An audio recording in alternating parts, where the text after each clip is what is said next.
Hello future IITians and NITians. तो आज अपन बात करेंगे फंक्शन के बारे में। इससे पहले अपन ने सेट्स एंड रिलेशंस के क्वेश्चंस के बारे में बात की थी।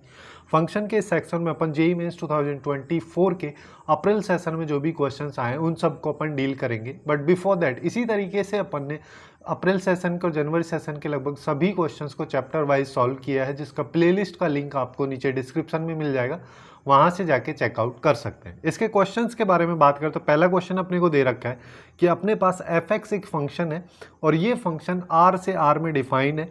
फिर बोला है कि अगर इस तरीके से, जैसे कि ये क्या होता है f ऑफ f(x), ऐसे अगर 10 टाइम्स में करता हूँ तो उसका आउटपुट ये आता है, जिसमें यहाँ पे एक अननोन वैल्यू है जो कि अल्फा है। ठीक है, फिर बोला है कि अगर इस अल्फा को यहाँ पे पुट करते हैं तो आउटपुट अपने को क्या आता है।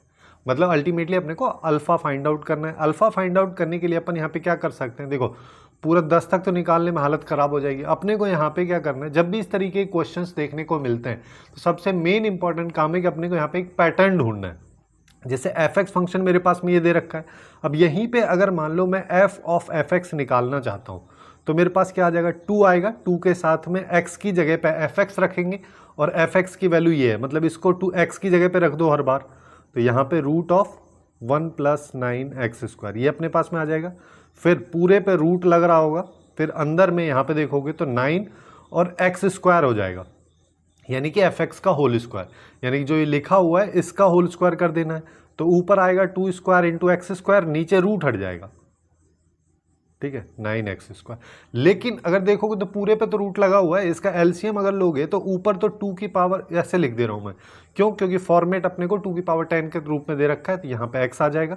सिमिलरली नीचे की अगर बात करोगे तो यहाँ पे इसके डिनोमिनेटर में ये वाली वैल्यू है ना, और यहाँ पे एलसीएम लोगे तो यहाँ पे भी यही वैल्यू बनेगी जो एक दूसरे को कैंसिल कर देगी। तो अपने पास यहाँ पे अभी क्या आ रहा है, यहाँ पे अपने पास में रूट आएगा, रूट के साथ ये वाली वैल्यू 1 के साथ में मल्टीप्लाई होकर लिखी जाएगी, 1 + 9 × x²। फिर 9 के साथ में जो ऑलरेडी यहाँ पे है ये वाली वैल्यू ये लिखी जाएगी, तो इसके साथ क्या आ जाएगा, 2 का स्क्वायर × x²। तो इसको सिंप्लीफाई करोगे तो अपने पास में 2² × x ऊपर आएगा, और रूट के अंदर क्या आ रहा है, देखो रूट के अंदर अगर अपन देखते हैं तो 1 तो आ ही रहा है, उसके साथ साथ अपन यहाँ पे x और 9x² को अगर मान लो मैं कॉमन ले लूँ तो मेरे पास में यहाँ पे 1 आ रहा है प्लस 2² आ रहा है, इतना वैल्यू आ रहा है। अभी अपन ने 2 बार किया है ना, एक बार यहाँ पे वैल्यू डाली है। अब इसी तरीके से वापस से मैं f ऑफ f(x) फिर से एक बार और इस वैल्यू को पुट करता हूँ। पुट करेंगे तो ऊपर देखो 2² तो है ही, x की जगह वही डालना है, 2 × x divide by root of 1 + 9x²। Same नीचे अपने को अप्लाई करना है, रूट यहाँ पे है 1 प्लस, अब 9x² ऑलरेडी लिखा हुआ है, उसके साथ 1 प्लस ये लिखा हुआ है, और फिर यहाँ पे इसको मैं यहाँ पे लिख दे रहा हूँ, ये क्या आ जाएगा 2² × x², क्योंकि x का होल स्क्वायर अपन यहाँ पे कर, जैसे यहाँ पे लिखा है वही सेम चीज़ यहाँ पे 9x² ये अपने पास में आएगा। अब देखो ऊपर की अगर आप बात करेंगे तो 3 बार अगर अपन यहाँ पे कर रहे हैं, है ना, तो ऊपर यहाँ पे देखो 2 का पावर 2 तो ऑलरेडी है, एक 2 और आ जाएगा तो यहाँ पे बन जाएगा 2³ × x, और वो एलसीएम से कैंसिल हो जाएगा, है ना। अब तो रूट के अंदर क्या आएगा, रूट के अंदर अगर अपन बात करें तो यहाँ पे आएगा 1 प्लस यहाँ पे 9x², ये जो है ये 1 की जगह पे रिप्लेस होगा, तो यहाँ पे 1 + 9x² आ जाएगा। और यहाँ पे क्या लिखा हुआ है, यहाँ पे लिखा हुआ है 9x² × यहाँ पे देखोगे तो 1 प्लस ये 2² लिखा हुआ है, और इसके साथ क्या लिखा हुआ है, एक एक्स्ट्रा ये वाली वैल्यू 2 की पावर 2, ये 2² जो है ये भी इसके साथ मल्टीप्लाई यहाँ पे हो जाएगा। तो अब आउटपुट अपने पास में ये आ रहा है, जिसको सिंप्लीफाई करके लिखोगे 2 की पावर x हो जाएगा। यहाँ पे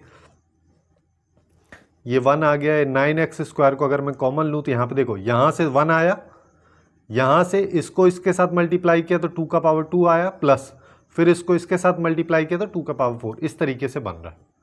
समझ में आ रहा है, पूरा पूरा पैटर्न अब अपने को दिख गया कि यहाँ पे अगर 3 बार f है तो यहाँ पे 3 पावर आ रही है, और इसी तरीके से 3 वैल्यूज यहाँ पे ऐड हो रही है।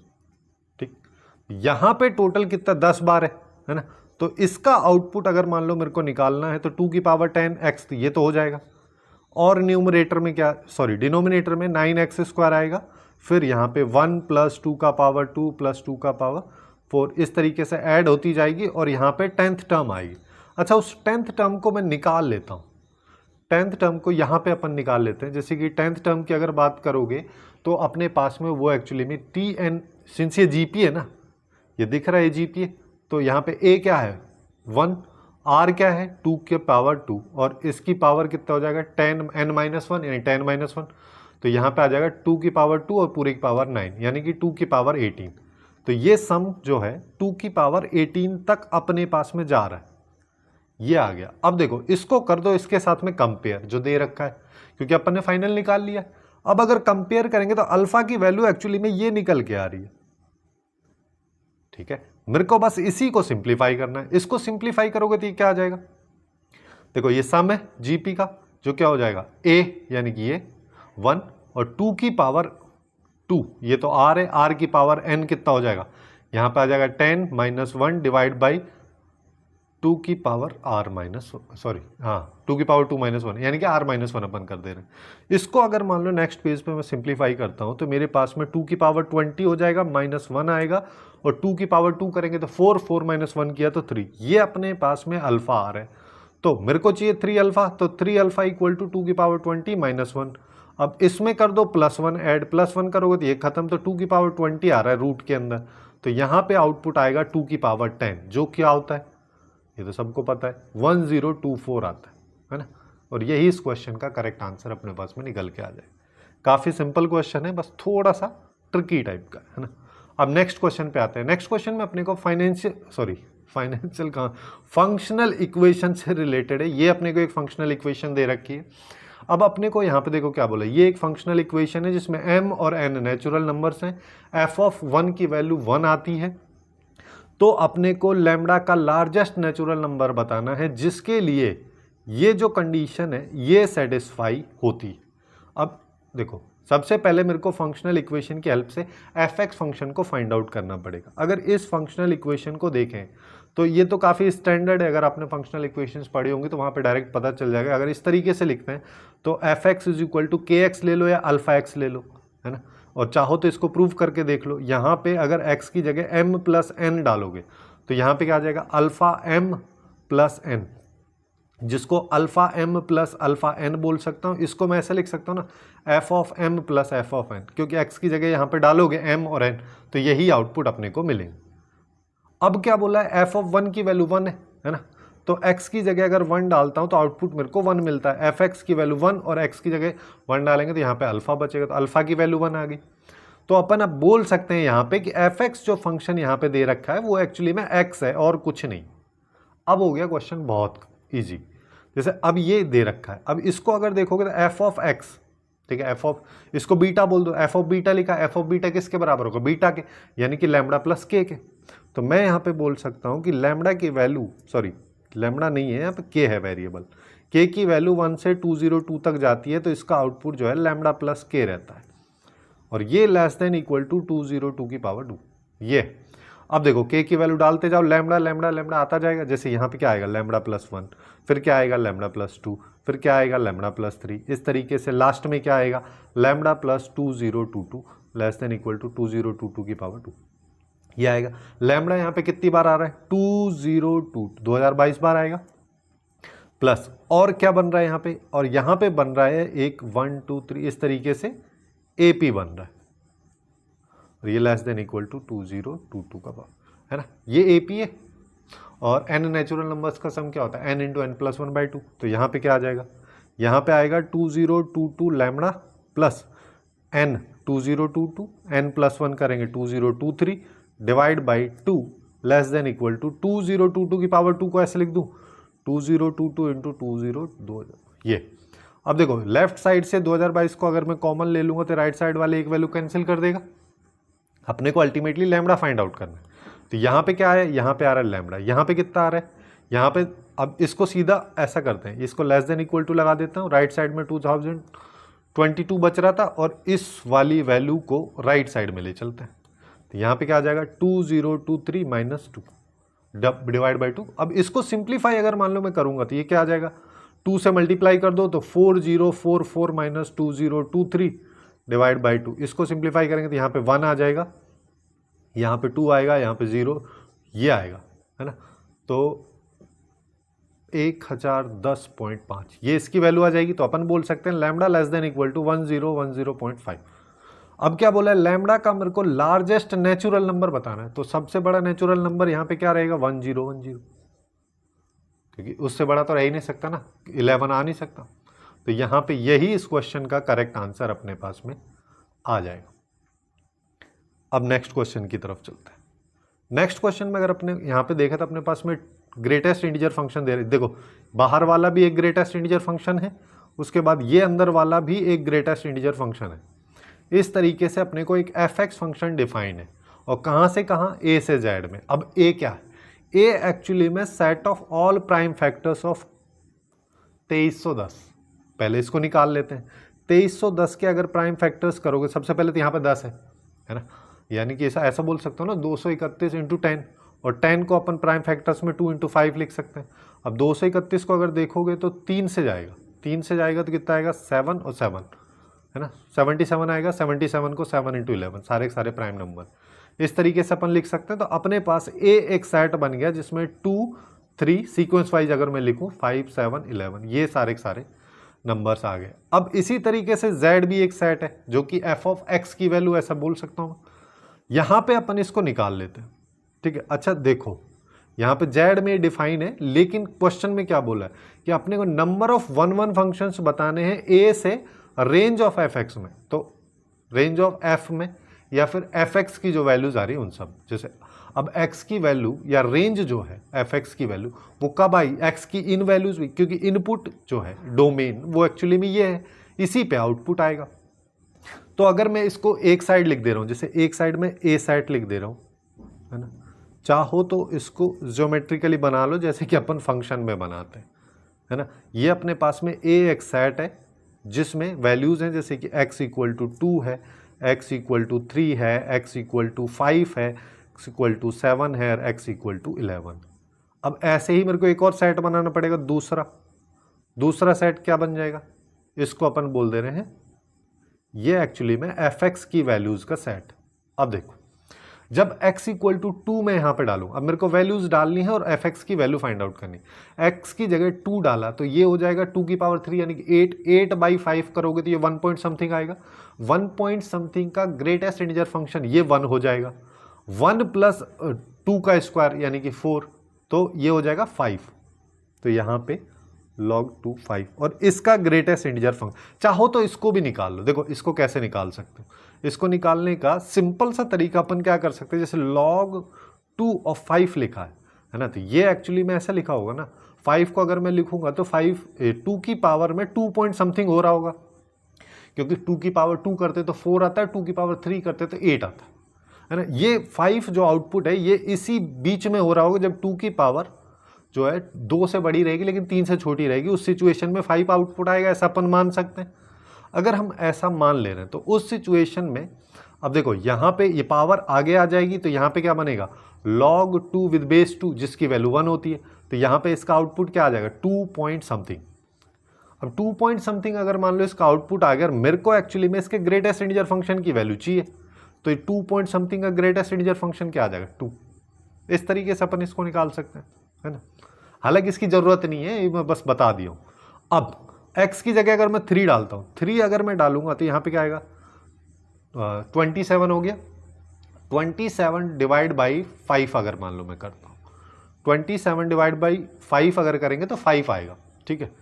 5 प्लस 9 तो ये हो जाएगा 14, यहाँ पे आएगा log 2, ये 14 हो जाएगा। इसकी वैल्यू को भी निकाल सकते हैं, जैसे इसकी वैल्यू अगर देखोगे तो ये एक्चुअली में क्या आ जाएगा, 14 है तो 2 की पावर 3 पॉइंट समथिंग के आसपास में आएगा, क्योंकि 8 होती है और 4 करोगे तो 16 आ जाएगा, ये बीच में रहने वाली है। तो यहाँ पे 3 पॉइंट समथिंग का ग्रेटेस्ट इंटीजर फंक्शन ये एक्चुअली में 3 आ जाएगा, इसका आउटपुट 3 आ रहा है, ठीक है। इसी तरीके से ये जो लेफ्ट में लिखा है ए सेट, यही इसका आउटपुट आता है, तुम चाहो तो निकाल भी सकते हो, ठीक है। एक्स की जगह अब मैं 5 डालता हूँ, 5 डालूंगा तो 5 का स्क्वायर आएगा 25, यहाँ पे इसका आउटपुट आ जाएगा 25 प्लस 25, ये हो जाएगा 50। तो अपन यहाँ पे लिख सकते हैं log 50 विद बेस 2। ऐसे ही अब मैं यहाँ पे 7 डाल देता हूँ। 7 डालेंगे तो 7 का क्यूब क्या होता है 343 डिवाइड बाई 5। अगर मान लो मैं करता हूँ तो 6 और 8 68 पॉइंट समथिंग आएगा। 68 पॉइंट समथिंग का ग्रेटेस्ट इंटीजर फंक्शन 68 हो जाएगा प्लस 49। तो इसको भी अपन ना कैलकुलेट नहीं करते हैं, ठीक है। 49 प्लस 68 ऐसे लिख दे रहा हूँ क्योंकि मेरे को एक्चुअली में चाहिए नंबर ऑफ वन फंक्शंस, है ना। तो एग्जैक्ट वैल्यू का अपने को कुछ करना ही नहीं है। और लास्ट वाला अगर देखोगे तो log 2 आ जाएगा। यहाँ पे 11 डालेंगे तो 11 का क्यूब क्या हो जाएगा 1331, ठीक है। डिवाइड बाई 5 करोगे 1331 अगर डिवाइड बाई 5 करेंगे 2 आ जाएगा, 6 आ जाएगा, 6 आ जाएगा पॉइंट समथिंग, ठीक है। ये आ रहा होगा। लेकिन ग्रेटेस्ट इंटीजर फंक्शन में 266 इसकी वैल्यू आ जाएगी, ठीक है। तो 121 प्लस 266 इस पूरे का ग्रेड, ये इसके आउटपुट्स आ रहे होंगे। अब देखो, अब अपने को वन फंक्शन बनाना है। वन फंक्शन का खासियत क्या रहता है, एक बार ही अपने को इमेज यहाँ पे उसका मिलेगी। जैसे इसका इसके साथ है तो केवल इसी के साथ रहने वाला है, किसी और के साथ में इसका कोई रिलेशन नहीं आएगा। ये सेम चीज़ जैसे कि ये तो हो ही नहीं सकता क्योंकि इस सिचुएशन में तो वो फंक्शन ही नहीं है, लेकिन ऐसा हो सकता है। लेकिन जब ये ऐसा होगा तो इस टाइप के फंक्शन को अपन मैनी वन फंक्शन बोलते हैं। अपने को चाहिए वन। तो अब देखो, अब अपने को सिनेरियोज क्रिएट करने, थोड़ा सा पीएनसी का यूज है। पहले वाले नंबर की अगर मैं बात करूं x इक्वल टू 2 की अगर मैं बात करूं तो इस पे टोटल चॉइसेस कितनी है, इस पे टोटल चॉइसेस 5 है। मेरे को ऐसा कंसीडर कर सकते हैं ना, x इक्वल टू 2 3 5 7 और 11, ये सारे के सारे नंबर्स हैं। इसमें 5 को बिठा सकता हूँ, इसमें 4 को बिठा सकता हूँ, इसमें 3 को, इसमें 2 को, इसमें 1 को। क्योंकि एक बार जब फिक्स हो जाएगा, जैसे इसके साथ में रिलेशन फिक्स हो गया, इसके साथ 5 ऑप्शन से 5 में से कोई भी एक फिक्स हो गया, तो अब दोबारा उसके साथ जा नहीं सकते। वन फंक्शन कंडीशन यही है। तो यहाँ पे अल्टीमेटली ये क्या दे रहा है, 5 फैक्टोरियल दे रहा है या फिर 5 × 4, वही बात है। 5 फैक्टोरियल की वैल्यू डायरेक्ट भी चाहो तो बता सकते हो 120 होती है, ठीक है। जैसे 1 फैक्टोरियल की 1 होती है, 2 फैक्टोरियल की 2 होती है, 3 फैक्टोरियल की 6 हो जाएगी, 4 फैक्टोरियल की 24 हो जाएगी, 5 फैक्टोरियल की 120 होती है। इतनी वैल्यूज अगर आप याद भी रखोगे तो ज़्यादा अच्छा रहेगा। तो यहाँ पे इस क्वेश्चन का करेक्ट आंसर अपने पास में 120 निकल के आ जाएगा। अब नेक्स्ट क्वेश्चन की तरफ चलते हैं। नेक्स्ट क्वेश्चन में अपने को यहाँ पे देखो S एक सेट दे रखा है और इस सेट के लिए ये कुछ कंडीशंस है, जिसमें यहाँ पे ये ग्रेटेस्ट इंटीजर फंक्शन है, ये फ्रैक्शनल पार्ट फंक्शन का यूज किया हुआ है। तो फिर अपने को इसका आउटपुट बताना। अब देखो ये क्या कहना चाह रहा है, A बिलोंग्स टू S का मतलब है A की अपने को, जैसे अगर S सेट में दो वैल्यूज A1 और A2 आती तो मेरे को उन दोनों को यहाँ पे समेशन ऐसे लिखना होता है, A1 प्लस A2, इन दोनों का सम पूछा है और उसको फिर इस 72 से मल्टीप्लाई करना है। अब देखो अपने पास में कंडीशन ये है, इसके बेसिस पे मेरे को A निकालना है। अब अपने को एक चीज और पता होती है कि किसी भी फंक्शन का ग्रेटेस्ट इंटीजर पार्ट और फ्रैक्शनल पार्ट फंक्शन को अगर मैं ऐड करूं तो वो नंबर ही आता है, ठीक है। अब इसका यूज अपन यहां पे ऐसे कर सकते हैं, जैसे कि mod of 2a-1 equal to 3 of greatest integer function of x plus 2। Fractional part को मैं बदल देता हूं, इसको ऐसा लिख सकता हूं जिससे अपने पास में 3 ऑफ ये आ जाएगा प्लस 2a आ जाएगा माइनस 2 ऑफ ये आ जाएगा, जिसको अपन लिख सकते हैं 2a प्लस यहाँ पे आ जाएगा ग्रेटेस्ट इंटीजर फंक्शन, है ना। तो अल्टीमेटली इसको मैं यहाँ पे लिख दे रहा हूँ कि 2a-1 का देखो mod of 2a-1 equal to अपने पास में आ रहा है 2a plus greatest integer function of this, ये है ना। अब देखो मॉड है, बाकी सारी कंडीशंस ठीक है, यहाँ पे मॉड है। मॉड अगर लगाए तो दो तरीके से खुलेगा, एक बार प्लस के साथ में खोल लेते हैं। प्लस के साथ में खोला तो यहाँ पे 2a-1 आएगा, यहाँ पे 2a आएगा, यहाँ पे प्लस ये आएगा। अब 2a से 2a कैंसिल हो जाएगा, यहाँ पे इसकी वैल्यू -1 आएगी, ठीक है। अब ये अगर -1 आ रही है तो a की वैल्यू क्या हो सकती है, यहाँ पे a की वैल्यू जो है वो मैक्सिमम, देखो a की वैल्यू 0 से -1 के बीच में ही टेंड करेगी। इसी सिचुएशन में तो उसके ग्रेटेस्ट इंटीजर फंक्शन का आउटपुट अपने को -1 मिल सकता है। बट सिंस अपन ने यहाँ पे पॉजिटिव लिया है, पॉजिटिव लेने का मतलब क्या होगा, 2a-1 greater than equal to 0, जिसका मतलब a is greater than equal to half. अब एक साइड अपन बोल रहे हैं कि a जो है हाफ है या हाफ से बड़ा है, दूसरी साइड अपन बोल रहे हैं कि a की वैल्यू 0 से छोटी है लेकिन -1 से बड़ी है। तो यहाँ तो कोई भी केस आए, क्योंकि यहाँ पे एक भी कॉमन वैल्यू नहीं आ रही ना, तो जिसका मतलब यहाँ पे कोई सॉल्यूशन इसके निकलेंगे ही नहीं। अब अपन माइनस ले लेते हैं। माइनस लेने का मतलब a is less than half, अभी ग्रेटर देन था, या इक्वल टू भी लगा लो चाहो तो, कोई फर्क नहीं पड़ता उससे, है ना। अब माइनस अगर मैं ले रहा हूँ तो यहाँ पे मेरे को माइनस लाना पड़ेगा, यहाँ पे 2a प्लस ये हो जाएगा। अब इसको सिंप्लीफाई करो, इसको सिंप्लीफाई करो तो -2a प्लस 1, यहाँ पे देखोगे तो ये 2a हो जाएगा और यहाँ पे आ जाएगा। तो देखो इसको मैं इधर ले जाता हूँ और इसको इधर ले आता हूँ। अच्छा यहाँ पे ये एक्चुअली में प्लस में है, ठीक है। तो इससे क्या हो जाएगा, ये जब माइनस का 2a राइट साइड में जाएगा तो प्लस का 2a बन जाएगा, यानी कि 4a आ जाएगा, equal to 1 minus greatest integer function of this. अब इसको अपन क्या बोल सकते हैं, इस चीज को यहां पे मैं रिप्लेस कर सकता हूं। जैसे ऊपर वाले जो इक्वेशन है, यहां से ग्रेटेस्ट इंटीजर फंक्शन को a minus fractional part function इसमें लिख सकता हूं मैं। यही चीज मैं यहां पे कर दे रहा हूं। जैसे यहां पे 4a है, यहां पे माइनस हो गया a माइनस दिस, जो कि आ जाएगा 1 minus a plus fractional part of this equal to ये। अब इसको लेके आओगे तो फ्रैक्शनल पार्ट फंक्शन की वैल्यू अपने पास 5a माइनस 1 हो जाएगी, ठीक है।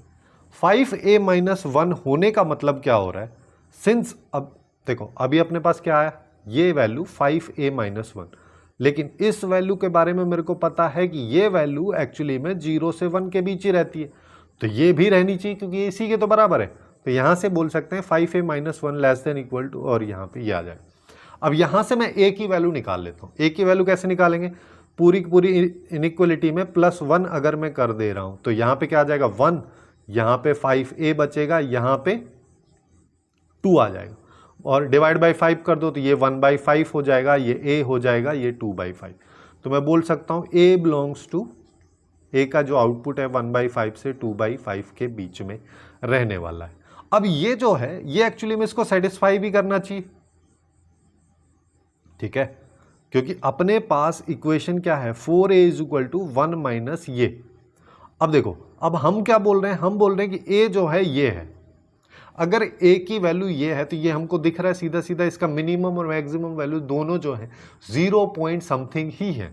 जब ये दोनों वैल्यू 0 पॉइंट समथिंग है तो उसके ग्रेटेस्ट इंटीजर फंक्शन की वैल्यू 0 रहेगी, जिसका मतलब 4a इक्वल टू 1 माइनस 0, या फिर डायरेक्टली इसको 1 लिख दो, जिसका मतलब a की वैल्यू आ गई 1/4।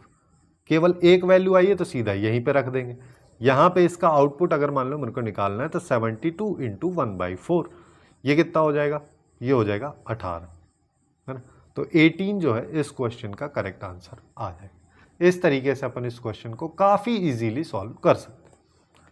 अब नेक्स्ट क्वेश्चन की तरफ चलते हैं। नेक्स्ट क्वेश्चन में अपने को एक एफ एक्स फंक्शन दे रखा है, और यहाँ पे जो ए का यूज़ किया है ये एक पॉजिटिव वैल्यू है। फिर ऐसे ही इस एफ एक्स की हेल्प से मेरे को जी एक्स फंक्शन बनाना है, और जी एक्स फंक्शन के बारे में बोला गया है कि -a से a इसका डोमेन है, कोडोमेन भी यही है। तो ये मेरे को बताना है कि क्या ये 1-1 फंक्शन है या ये ऑन टू फंक्शन है, मैनी वन है, इनटू फंक्शन है, किस तरीके का फंक्शन। अब देखो सबसे पहले अपन देख इस क्वेश्चन को करने के दो तरीके हैं। एक तरीका है कि पहले यहाँ पे एफ एक्स की हेल्प से ये इसका ग्राफ बना लो, इसका ग्राफ बना लो, दोनों ग्राफ को मर्ज कर दो और जी एक्स का ग्राफ बना लो, ठीक है। उस तरीके से अपन इसको सिंप्लीफाई कर सकते हैं, बट मैं उस अप्रोच पे नहीं जाऊंगा। हम यहाँ पे इसको मैथमेटिकली अगर मान लो बिना किसी ग्राफ की हेल्प से सॉल्व करना चाहें तो कैसे सॉल्व करेंगे। सिंस एफ एक्स फंक्शन अपने को दे रखा, अपने कोई मतलब नहीं है, अपने को जी एक्स फंक्शन निकालने से मतलब है। जी एक्स फंक्शन कैसे निकलेगा, पहले मेरे को ये वाला फंक्शन पता हो, फिर ये वाला फंक्शन पता हो, तो दोनों फंक्शंस को अलग अलग निकाल लेते हैं। पहला वाला फंक्शन क्या कहता है कि एक्स की जगह मॉड एक्स डाल दो एफ एक्स फंक्शन में, यही तो कह रहा है। इस फंक्शन एक्स की जगह मॉड एक्स डालना है, तो यहाँ पे ये -a आएगा और यहाँ पे -a, और ये मॉड एक्स हो जाएगा, हर जगह पे डालना है अपने को, ठीक है। दूसरा केस यहाँ पे क्या आ जाएगा, ये मॉड एक्स प्लस a आ जाएगा, और यहाँ पे ये 0 हो जाएगा, ये mod x less than equal to a। अब देखो ये क्या कह रहा है, ऐसा तो कभी हो ही नहीं सकता, क्योंकि ये बोल रहा है कि मॉड ऑफ एक्स की वैल्यू नेगेटिव होगी या 0 या फिर इसके बीच में, और इसका जो आउटपुट है वो नेगेटिव में आएगा। नेगेटिव में कैसे आउटपुट आ जाएगा, क्योंकि मॉड लगाने का मतलब ये नेगेटिव को पॉजिटिव अपन करते हैं, तो ये तो सिनेरियो है ही नहीं अपने पास में, जिसका मतलब ये इसको अपन हटा सकते हैं कि ये पूरा यूजलेस कन्वर्सेशन, मीनिंगलेस बात है। तो अब -a से 0 की बीच की वैल्यू कहाँ से आएगी, वो आ रही है देखो यहाँ से, इसको अगर देखोगे तो ये एक्चुअली में क्या लिखा है, mod x less than equal to a. अब इसको अपन एक बार प्लस से खोल सकते हैं, वैसे डायरेक्टली चाहो तो इससे तुम बता ही सकते हो ना कि ये भाई माइनस ए से ए के बीच में है, वरना अगर किसी को नहीं पता है तो ऐसा कर सकते हैं, एक बार प्लस से खोल लो, प्लस से खोला तो x less than equal to आएगा, एक बार माइनस से खोल लो, माइनस से अगर मान लो मैं खोलता हूँ यहाँ पे तो माइनस आ जाएगा और ये ए आ जाएगा, इसका साइन अगर बदलोगे -1 से मल्टीप्लाई करोगे तो ये -1 से बड़ा और सॉरी माइनस ए से बड़ा या उसके बराबर और ए से छोटा, तो यही इंटरवल आ गया। तो अपन बोल सकते हैं यहाँ पे कि F of mod x function जो है वो एक्चुअली में मॉड एक्स प्लस ए ही आ रहा है, किस वैल्यूज के लिए, एक्स की सारी के सारी वैल्यूज के लिए, ये आ गया है ना। अब इसी तरीके से मेरे को mod of F x function निकालना है, ये थोड़ा सा अलग रहेगा इससे, है ना, थोड़ा सेपरेट कर दे रहा हूँ।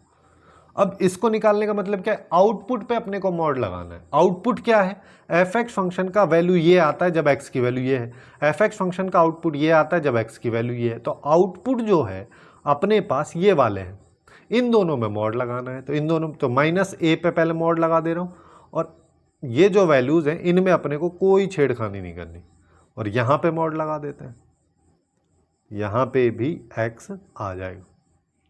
अब इसको सिंप्लीफाई करोगे तो ये क्या आ रहा है, ये ए आ जाएगा, कब, जब माइनस ए से 0 है, और ये मॉड ऑफ एक्स प्लस ए आ जाएगा कब, जब 0 से ए। पूरा पूरा फंक्शन अपने पास में डिफाइन हो गया है ना। चाहो तो इस फंक्शन को भी ऐसे ही डिफाइन कर लो कि ये एक्चुअली में मॉड ऑफ एक्स प्लस ए है जब माइनस ए से 0 के बीच में है, और मॉड ऑफ एक्स प्लस ए है जब 0 से ए के बीच में, जिससे कि अब अपने को अल्टीमेटली करना क्या, मर्जी तो करना है यहाँ पे। जैसे अब मान लो मैं तुमसे बोलता हूँ मेरे को जी एक्स फंक्शन निकाल के बताओ, तो जी एक्स फंक्शन कैसे निकालेंगे, सबसे पहले एफ ऑफ मॉड एक्स जो फंक्शन है उसको ले लो, पहला वाला केस ले लेते हैं। पहला वाला केस क्या है, जब एक्स की वैल्यू माइनस ए से 0 के बीच में टेंड कर रही, उस सिचुएशन में अपने को बताना है। तो उस सिचुएशन में फंक्शन तो यही है ना। तो यहाँ पे देखोगे तो ये तो मॉड एक्स प्लस ए ही रहने वाला है। उसके बाद इसमें से मेरे को माइनस करना है mod of F x function. Mod of F x function को अगर देखोगे तो वो एक्चुअली में क्या है इस सिचुएशन में, वो है ए, है ना। तो यहाँ पे आ जाएगा ए, कर दिया माइनस, डिवाइड बाई मेरे को 2 करना है, ये हो गया। अब दूसरा केस क्या है, दूसरा केस है जब एक्स की वैल्यू 0 से ए के बीच में है। जब 0 से ए के बीच में है तो लेफ्ट वाला पोर्शन तो अभी भी उतना ही है, यानी कि एफ ऑफ मॉड एक्स जो है वो तो अभी भी वही है। अब माइनस करने के बाद अब ये वैल्यू मेरे को लेनी है, तो यहाँ पे आ जाएगा mod of x plus A by 2। ये अपने पास में फंक्शन आ रहा है। अब देखो, अब इस फंक्शन को डिफाइन कर, मतलब अब देखो थोड़ा सा चेंज अगर करके देखोगे, ए से ए कैंसिल, तो यहाँ पे आ रहा है मॉड एक्स बाई 2, कब, जब एक्स की वैल्यू इस रेंज में। और यहाँ पे सिंस यहाँ पे देखो हमको बोला है ए एक पॉजिटिव वैल्यू है, ऐसा क्वेश्चन में बोल रहा है, और एक्स की वैल्यू को अगर देख रहे हो तो 0 से ए तक जा रही है, मतलब एक्स जो है एक पॉजिटिव वैल्यू रह रहा है। अब अगर एक्स कोई पॉजिटिव वैल्यू है तो उस पर मॉड लगाने का कोई मतलब ही नहीं है ना, तो सीधा सीधा इसको एक्स प्लस ए लिख दूँ, ये वाला मॉड हट जाएगा, माइनस। अब सिंस x एक पॉजिटिव वैल्यू है और a भी एक पॉजिटिव वैल्यू है, तो x प्लस ए भी तो पॉजिटिव ही रहेगा, तो उस पर भी मॉड लगाने का कोई मतलब नहीं है। तो यहाँ पे माइनस आ जाएगा, यहाँ पे भी माइनस आ जाएगा, डिवाइड बाई 2, और यहाँ पे आ जाएगा 0 और यहाँ x और यहाँ पे a। अब देखो, अब जी एक्स फंक्शन क्या आ रहा है, एक तो आ रहा है मॉड एक्स बाई 2 और दूसरा ये 0 हो गया है, तो ये आ रहा है 0, है ना। अब देखो ये जब x की वैल्यू, अब क्वेश्चन चाहो तो यही खत्म हो गया, ये 0 है ये a है, क्यों, क्योंकि अब अगर मान लो इस फंक्शन का तुम ग्राफ बनाओगे तो जब x की वैल्यू माइनस ए तक है तो इसका ग्राफ कुछ इस तरीके से है, ठीक है। Mod of x by 2, mod लगाए तो ऊपर की साइड आएगा ना कि नीचे की साइड आएगा, और जब x की वैल्यू माइनस ए है तो इसका आउटपुट जो है वो a बाई 2 रहने वाला है, ठीक है। x की जगह माइनस ए डाल के देख लो, प्लस ए कन्वर्ट हो जाएगा, ए डिवाइड बाई ये हो जाएगा। दूसरी साइड एक तो लाइन ये आ गई इसके ग्राफ की, दूसरी लाइन क्या आ जाएगी, दूसरी लाइन की कह रहा है जब ए तक जाता है तो ये सारी की सारी वैल्यू 0, ये है इसका ग्राफ। तो एक्चुअली में ये वाली जो लाइंस हैं ये इसके ग्राफ को रिप्रेजेंट कर रही है। अब मेरे को एक चीज़ बताओ, वन वन फंक्शन कैसे होता है ना। अगर मेरे को वन वन फंक्शन के बारे में बात करनी है, वन वन फंक्शन के लिए अपन एक टेस्ट करते हैं, horizontal line test. Horizontal line test जहाँ पे भी ग्राफ को एक से ज़्यादा पॉइंट पे कट करेगा तो वो मैनी वन फंक्शन हो जाएगा, और अगर केवल एक पॉइंट पे कट करा तो उसको अपन वन वन फंक्शन बोलते हैं। अब अगर मान लो हॉरिजॉन्टल लाइन में यहाँ पे ड्रॉ करता हूँ तो यहाँ पे तो बहुत सारे पॉइंट हो गए, जिसका मतलब ये हो गया एक मैनी वन फंक्शन, मतलब वन वन फंक्शन तो नहीं है। दूसरा, ऑन टू या इन टू के लिए अगर मैं देखूं तो उसके लिए अपन क्या देखते हैं, कोडोमेन और रेंज अगर बराबर तो onto, otherwise into. इसका कोडोमेन ये है, लेकिन इसका रेंज देखो, इसका रेंज अपन येलो से देख लेते, इसका रेंज देखोगे तो इसका रेंज तो y की वैल्यू तो यहीं तो आ रही है भाई, ये वाला ग्राफ है ना, तो y की कभी नेगेटिव वैल्यू तो आ ही नहीं रही, तो ये तो जीरो से कहाँ तक जा रही है। इसका अगर रेंज देखोगे तो वो 0 से a/2 तक ही है, ये 9 नहीं है, ये a/2 है, ठीक है, यहीं तक इसकी रेंज है। बट यहाँ पे तो कोडोमेन तो -a से a है, जिसका मतलब कोडोमेन और रेंज बराबर नहीं है। जब दोनों चीज अगर बराबर नहीं है तो फंक्शन ऑन टू नहीं है, तो अपन ऐसा बोल सकते हैं ना तो ये ऑन टू है ना वन वन है, जिसका मतलब सी ऑप्शन जो है इसका करेक्ट आंसर हो जाएगा। काफी अच्छा क्वेश्चन था वैसे, है ना। अब नेक्स्ट क्वेश्चन की तरफ चलते हैं। नेक्स्ट क्वेश्चन में अपने को एक f(x) फंक्शन दे रखा है, ये है ना, और फिर बोला है कि अब अपने पास में एक gx फंक्शन है और ये कंडीशन है। अब ये कंडीशन क्या है, g of f(x) is equal to x। अगर ऐसा होता है तो यहाँ पे कंडीशन आपको याद आनी चाहिए कि g फंक्शन जो है वो एक्चुअली में इनवर्स है किसका, f का। अब एक तो प्रॉपर्टी यहां से भी लगा सकते हैं कि g dash y is equal to 1/f(x) dash, इससे अल्टीमेटली निकालना यही है ना, ये हो जाएगा। लेकिन अगर ये वाली प्रॉपर्टी याद नहीं है तो थोड़ा बेसिक अप्रोच से अलग एंगल से भी अपन चल सकते हैं।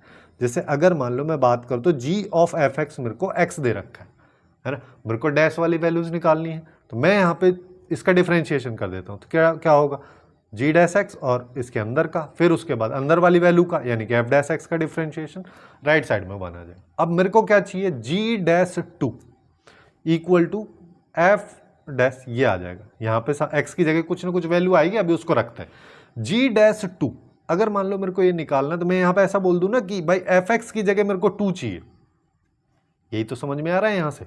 तो f(x) की वैल्यू 2 कब होगी, f(x) क्या है, x की पावर 5 प्लस 2 इंटू ई की पावर x/4, ये 2 कब होगा, ये तो x इक्वल टू 0 पे हो रहा है, सीधा सीधा दिख तो रहा है। तो मैं ऐसा बोल सकता हूँ g dash 2 is equal to 1/f dash 0। अब f डैश 0 की वैल्यू निकाल लो, सबसे पहले f डैश कर दो, है ना, इसको चाहो तो अलग से कर लो। यहाँ पे f डैश x निकाल लेते, f डैश x निकाला तो 5x की पावर 4 हो गया, प्लस 2 तो है ही, e की पावर x का e की पावर x हो जाएगा, और पावर का अगर करोगे तो 1/4 आ जाएगा। x की जगह 0 डालोगे, ये खत्म हो जाना है, ये बचेगा, e की पावर 0 1 होता है, 2/4 यानी कि 1/2 बचेगा, तो ये आ रहा है 1/1/2 यानी कि 2 आ रहा है।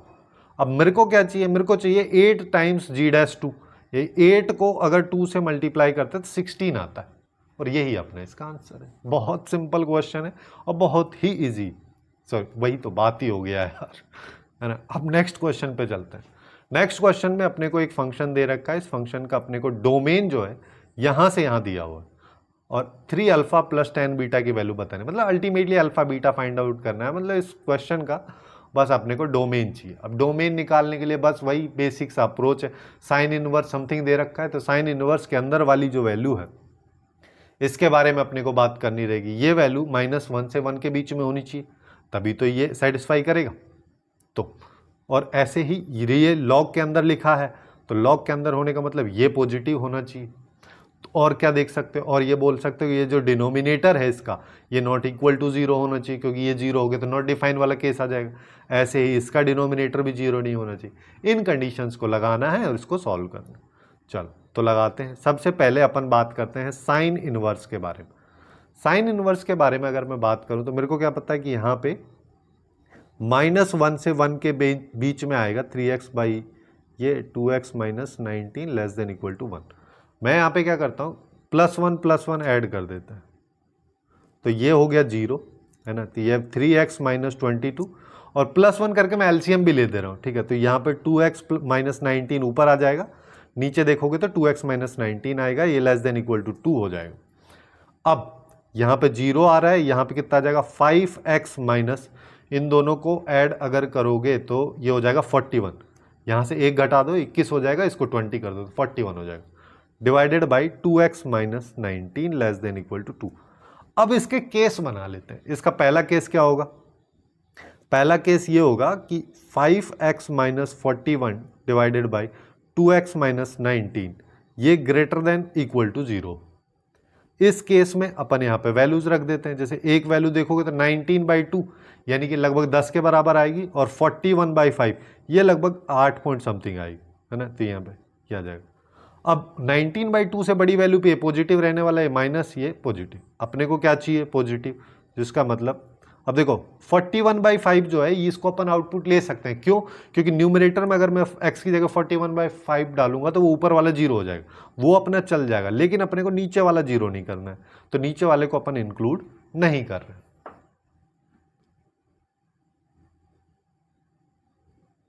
ठीक है, ये अपने पास में केस आ गया। कुछ तो गड़बड़ हुआ है यहां पे यार।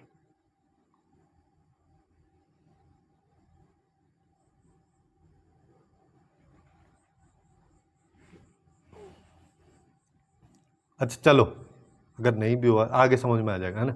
सेकंड केस लेते हैं। सेकंड केस अपना क्या है? सेकंड केस मेरा यहाँ पे कह रहा है कि मेरे को जो ये 5x minus 41 divide by 2x minus 19 है, ये लेस देन इक्वल टू 2 चाहिए, है ना। जिसका मतलब 2 को इधर ले आऊँ तो ये ऐसा चाहिए मेरे को, लेस देन इक्वल टू 0। अब इसको सिंप्लीफाई कर लो तो 5x माइनस 41 आ गया, 2 से एलसीएम ले लेते हैं, मल्टीप्लाई करेंगे तो ये -4x हो जाएगा plus 38 divide by 2x minus 19 less than equal to 0। ये अपने पास में केस आ रहा है। इसको अगर देखते हैं तो 5x में से 4x गया तो ये x आ गया, माइनस यहाँ पे अगर देखोगे तो ये 3 आ जाएगा, और यहाँ पे 2x minus 19 less than equal to ये। ठीक है, अब अपने को फिर से वही इसके क्रिटिकल पॉइंट्स को रख दो। 3 रखोगे, 3 पहले आ जाएगा, 19/2 आगे आ जाएगा। 19/2 से बड़ी वैल्यू पे पॉजिटिव हो जाएगा, इधर नेगेटिव और इधर पॉजिटिव। सिंस ये लेस देन इक्वल टू 0 है तो इक्वल टू 0 तो 3 पे हो जाएगा, और यहाँ ये वैल्यू मेरे को चाहिए। अब दोनों केसेस में देख लो, दोनों केसेस में अगर मैं देखता हूँ, जैसे रेड वाले से अभी ऊपर वाले को लेके आ जाता हूँ। जैसे 41/5 जो है वो एक्चुअली में यहाँ पे कहीं होगा। ठीक है, अभी ये मैं एक्स्ट्रा वाला ये वाला ऐड कर रहा हूँ। भाई दोनों केस सेटिस्फाई होने चाहिए, तभी तो उन वैल्यूज़ को अपन कंसिडर करेंगे। तो इस वैल्यू को अगर लेता हूँ रेड वाले से, तो पहला केस तो ये आता है कि 41/5 से यहाँ तक का आएगा। उसके बाद दूसरा केस आता है कि ये वैल्यूज़ यहाँ तक, है ना।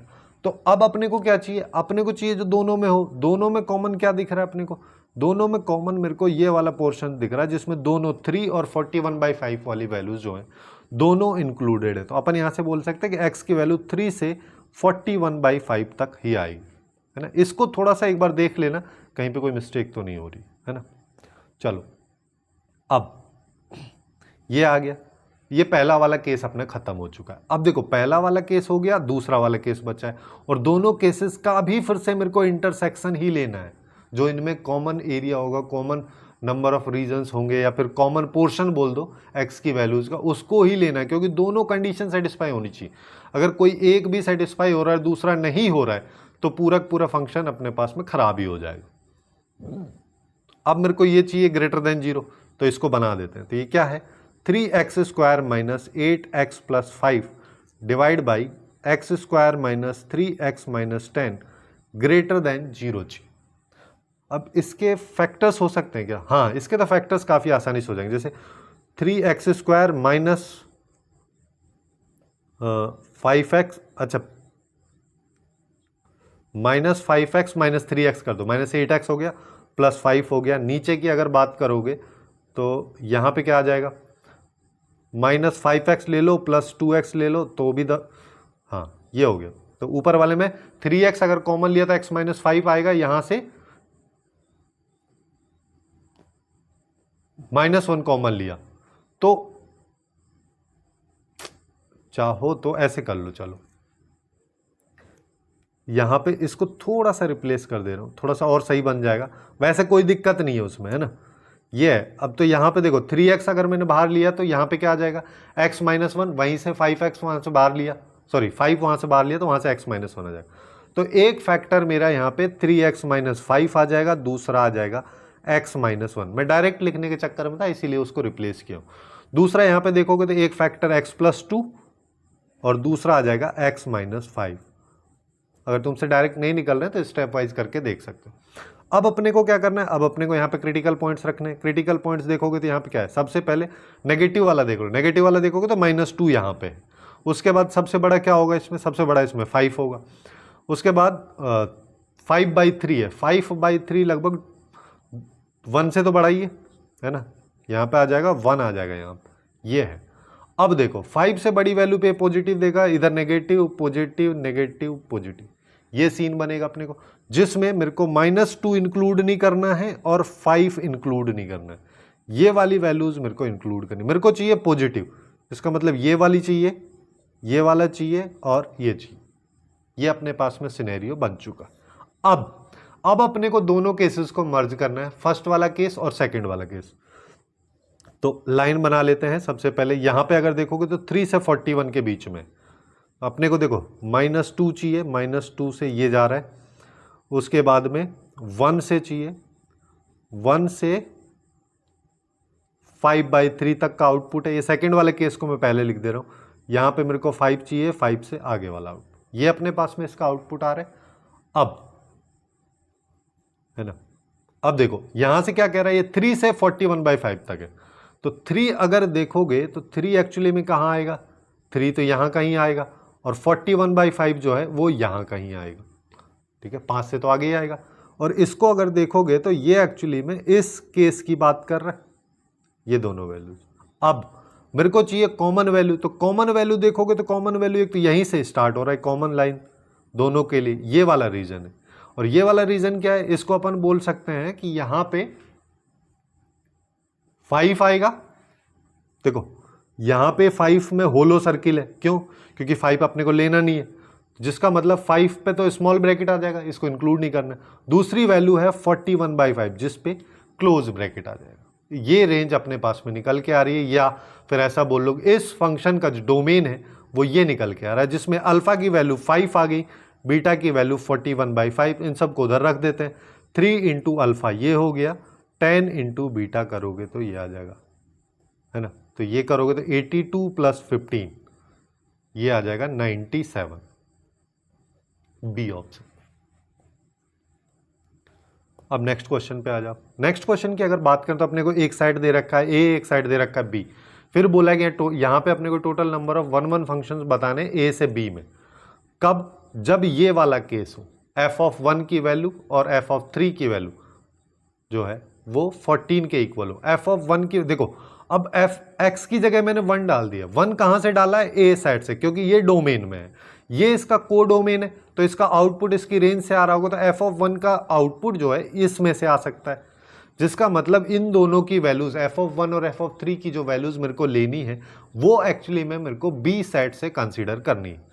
उसके लिए कंडीशन इसने दे दिया कि दोनों वैल्यूज का सम 14 है, जिसका अब मेरे को केस बनाने, जैसे क्या क्या हो सकता है। सबसे पहले अगर देखोगे तो 2 और 12 हो सकती है, ठीक है, f(1) + f(3) = 14। तो पहला केस अपने पास में यहाँ पे क्या हो सकता है कि f(1) की वैल्यू जो है वो 2 हो जाए या फिर 12 हो जाए, दोनों में से कोई सी हो सकती है। अगर f(1) की वैल्यू 2 हो रही है तो f(3) की वैल्यू को 12 होना पड़ेगा, जब उसकी 12 हो रही थी इसको 2 होना पड़ेगा, तभी जाके सम अपने पास में 14 आएगा।